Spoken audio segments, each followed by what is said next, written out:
165 বছর পূর্বে এই বাংলার ভূখণ্ডে জন্মগ্রহণ করেন রবীন্দ্রনাথ ঠাকুর। শুধুমাত্র একজন কবি হিসেবেই তিনি আত্মপ্রকাশ করেননি, ছিলেন এক বহুমাত্রিক সৃষ্টিশীল মনন। তিনি মানব জীবনের বহুবিধ অভিজ্ঞতাকে ব্যাখ্যা করেছেন এবং ব্যক্তি ও সমাজের সম্পর্ককে এক নতুন দৃষ্টিকোণ থেকে অনুধাবনের পথ উন্মুক্ত করেছেন। আজ নির্মল, শান্ত ও স্নিগ্ধ প্রভাত এক গভীর অন্তর্মুখী আহ্বান নিয়ে আসে, যা আমাদের নিজস্ব অন্তর্জগতে ফিরে যেতে উদ্বুদ্ধ করে। এই নীরবতার মাঝে রবীন্দ্র ভাবনার কোমল আলোয় আমরা আমাদের চিন্তা, অনুভূতি ও মূল্যবোধকে নতুন করে উপলব্ধি ও পুনর্মূল্যায়নের সুযোগ পাই। অতএব 25শে বৈশাখ উদযাপন মানে কেবল একটি ঐতিহাসিক ব্যক্তিত্বকে স্মরণ করা নয়, বরং তার দর্শন, মানবতাবাদী আদর্শ এবং নন্দনবোধকে সমকালীন প্রেক্ষাপটে পুনরাবিষ্কার করা। তাঁর শিক্ষা আমাদের স্মরণ করিয়ে দেয় যে প্রকৃত স্বাধীনতা কেবল রাজনৈতিক নয়, তা বৌদ্ধিক ও আত্মিক মুক্তির মধ্যেই নিহিত।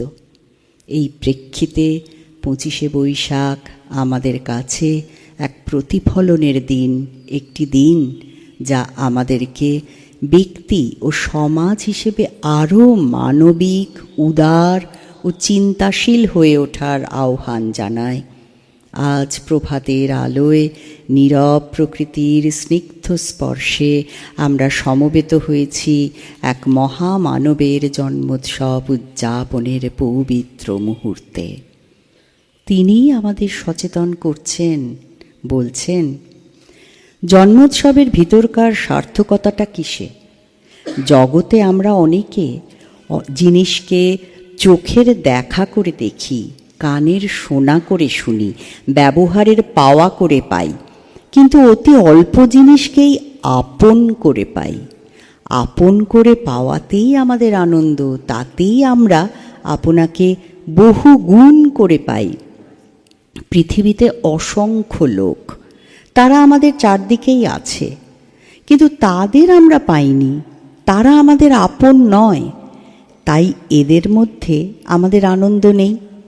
তাই বলছিলুম, আপন করে পাওয়াই হচ্ছে একমাত্র লাভ। তার জন্যেই মানুষের যত কিছু সাধনা।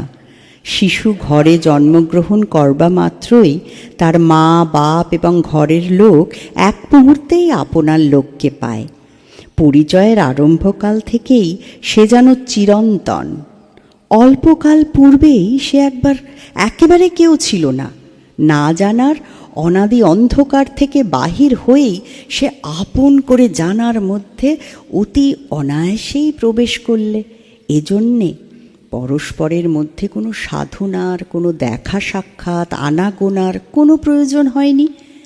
যেখানেই এই আপন করে পাওয়া আছে, সেখানেই উৎসব। ঘর সাজিয়ে, বাঁশি বাজিয়ে সেই পাওয়াটিকে মানুষ সুন্দর করে তুলতে, প্রকাশ করতে চায়। বিবাহেও পরকে যখন চিরদিনের মতো আপন করে পাওয়া যায়, তখনও এই সাজসজ্জা, এই গীতবাদ্য। তুমি আমার আপন, এই কথাটি মানুষ প্রতিদিনের সুরে বলতে পারে না, এতে সৌন্দর্যের সুর ঢেলে দিতে হয়। আজ আমার জন্মদিনে তোমরা যে উৎসব করছো, তার মধ্যে যদি সেই কথাটি থাকে, তোমরা যদি আমাকে আপন করে পেয়ে থাকো, আজ প্রভাতে সেই পাওয়ার আনন্দকেই যদি তোমাদের প্রকাশ করার ইচ্ছা হয়ে থাকে, তাহলেই এই উৎসব সার্থক।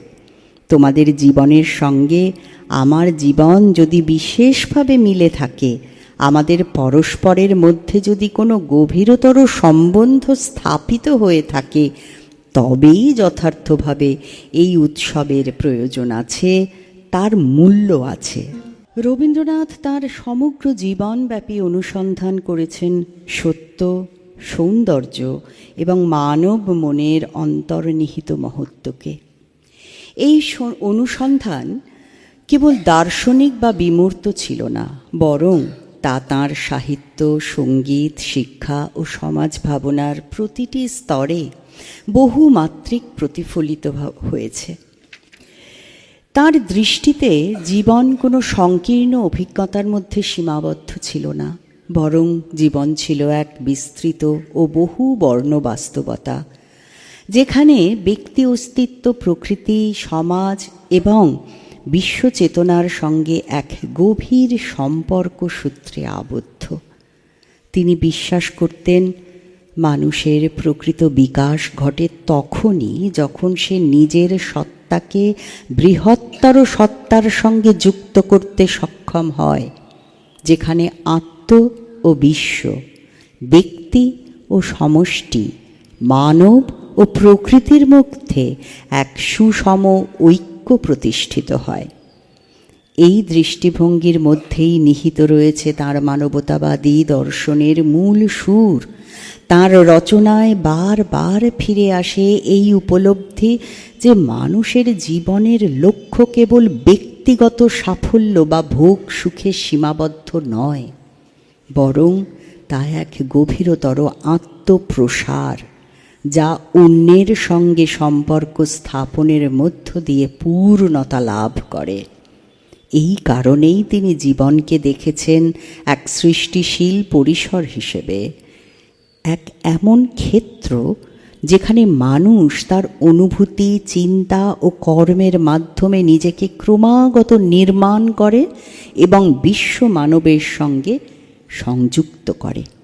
তাই তো তিনি বলছেন, এই যেখানে তোমাদের সকলের সঙ্গে আমি আপন হয়ে বসেছি, এই আমার সংসার লোক নয়, এ মঙ্গল লোক। এখানে দৈহিক জন্মের সম্বন্ধ নয়, এখানে অহেতুক কল্যাণের সম্বন্ধ। মানুষের মধ্যে দ্বিজত্ব আছে। মানুষ একবার জন্মায় গর্ভের মধ্যে, আবার জন্মায় মুক্ত পৃথিবীতে। তেমনি আর এক দিক দিয়ে মানুষের এক জন্ম আপনাকে নিয়ে, আরেক জন্ম সকলকে নিয়ে। পৃথিবীতে ভূমিষ্ঠ হয়ে তবে মানুষের জন্মের সমাপ্তি, তেমনি স্বার্থের আবরণ থেকে মুক্ত হয়ে মঙ্গলের মধ্যে উত্তীর্ণ হওয়া মনুষ্যত্বের সমাপ্তি। জঠরের মধ্যে ভ্রূণই হচ্ছে কেন্দ্রবর্তী।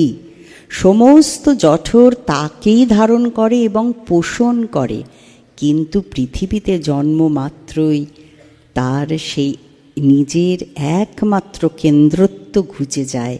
এখানে সে অনেকের অন্তর্বর্তী। স্বার্থলোকেও আমি হচ্ছি কেন্দ্র, অন্য সমস্ত তার পরিধি। মঙ্গললোকে আমি কেন্দ্র নই, আমি সমগ্রের অন্তর্বর্তী। সুতরাং এই সমগ্রের প্রাণেই সেই আমির প্রাণ, সমগ্রের ভালো মন্দই তার ভালো মন্দ। পৃথিবীতে আমাদের দৈহিক জীবন একেবারেই পাকা হয় না। যদিও মুক্ত আকাশে আমরা জন্মগ্রহণ করি বটে, তবু শক্তির অভাবে আমরা মুক্তভাবে সঞ্চরণ করতে পারি নে। মায়ের কোলেই ঘরের সীমার মধ্যেই আবদ্ধ হয়ে থাকি। তারপরে ক্রমশই পরিপুষ্টি ও সাধনা থেকে পৃথিবীলোকে আমাদের মুক্ত অধিকার বিস্তৃত হতে থাকে। বাইরের দিক থেকে এ যেমন, অন্তরের দিক থেকেও আমাদের দ্বিতীয় জন্মের সেই রকমের একটি ক্রমবিকাশ আছে। ঈশ্বর যখন স্বার্থের জীবন থেকে আমাদের মঙ্গলের জীবনে এনে উপস্থিত করেন, তখন আমরা একেবারেই পূর্ণ শক্তিতে সেই জীবনের অধিকার লাভ করতে পারি নে। ভ্রূণত্বের জড়তা আমরা একেবারেই কাটিয়ে উঠিনে। তখন আমরা বলতে চাই, কারণ চারদিকে চলার ক্ষেত্র অবাধ বিস্তৃত, কিন্তু চলতে পারি নে, কেননা আমাদের শক্তি অপরিণত। এই হচ্ছে দ্বন্দ্বের অবস্থা। শিশুর মতো চলতে গিয়ে বারবার পড়তে হয় এবং আঘাত পেতে হয়। যতটা চলি তার চেয়ে অনেক বেশি পড়ি। তবুও ওঠা ও পড়ার এই সুকঠোর বিরোধের মধ্য দিয়েই মঙ্গললোকে আমাদের মুক্তির অধিকার ক্রমশ প্রশস্ত হতে থাকে। কিন্তু শিশু যখন মায়ের কোলে প্রায় অহোরাত্র শুয়ে কাটাচ্ছে, তখনও যেমন জানা যায় সে এই চলাফেরা জাগরণের পৃথিবীতেই জন্মগ্রহণ করেছে এবং তার সঙ্গে বয়স্কদের সাংসারিক সম্বন্ধ অনুভব করতে কোনো সংশয় মাত্র থাকে না, তেমনি যখন আমরা স্বার্থলোক থেকে মঙ্গললোকে প্রথম ভূমিষ্ঠ হই, তখন পদে পদে আমাদের জড়ত্ব ও অকৃতার্থতা সত্ত্বেও আমাদের জীবনের ক্ষেত্র পরিবর্তন হয়েছে সে কথা একরকম করে বুঝতে পারা যায়। এমনকি জড়তার সঙ্গে নবলব্ধ চেতনার বহুতর বিরোধের দ্বারাই সেই খবরটি স্পষ্ট হয়ে ওঠে।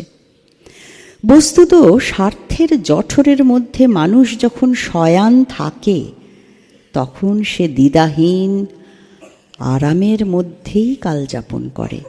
এর থেকে যখন প্রথম মুক্তি লাভ করে, তখন অনেক দুঃখ স্বীকার করতে হয়, তখন নিজের সঙ্গে অনেক সংগ্রাম করতে হয়, তখন ত্যাগ তার পক্ষে সহজ হয় না। তবু তাকে ত্যাগ করতেই হয়, কারণ এই লোকের জীবনই হচ্ছে ত্যাগ। তখন তার সমস্ত চেষ্টার মধ্যে সম্পূর্ণ আনন্দ থাকে না, তবু তাকে চেষ্টা করতেই হয়। তখন তার মন যা বলে, তার আচরণ তার প্রতিবাদ করে। তার অন্তরাত্মা যে ডালকে আশ্রয় করে, তার ইন্দ্রিয় তাকেই কুঠারাঘাত করতে থাকে। যে শ্রেয়কে আশ্রয় করে, সে অহংকারের হাত থেকে নিষ্কৃতি পাবে। অহংকার গোপনে সেই শ্রেয়কেই আশ্রয় করে গভীরতর রূপে আপনাকে পোষণ করতে থাকে। এমনি করে প্রথম অবস্থায় বিরোধ, অসামঞ্জস্যের বিষম দ্বন্দ্বের মধ্যে পড়ে তার আর দুঃখের অন্ত থাকে না।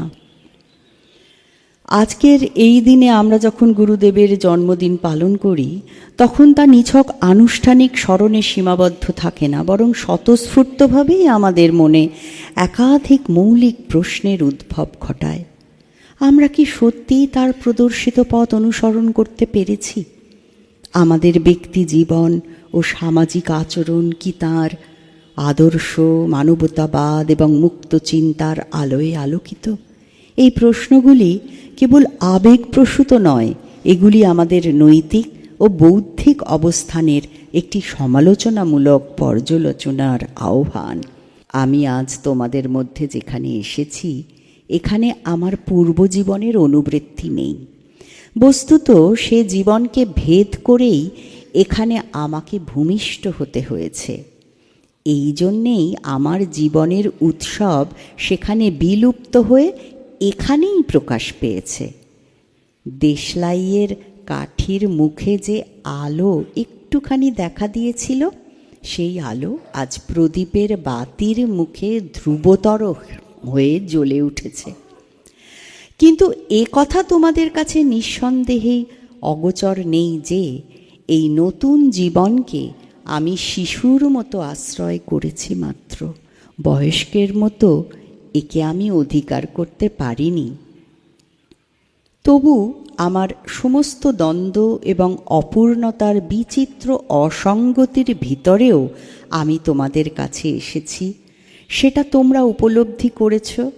একটি মঙ্গললোকের সম্বন্ধে তোমাদের সঙ্গে যুক্ত হয়ে আমি তোমাদের আপন হয়েছি, সেইটে তোমরা হৃদয়ে জেনেছ এবং সেই জন্যেই আজ তোমরা আমাকে নিয়ে এই উৎসবের আয়োজন করেছ।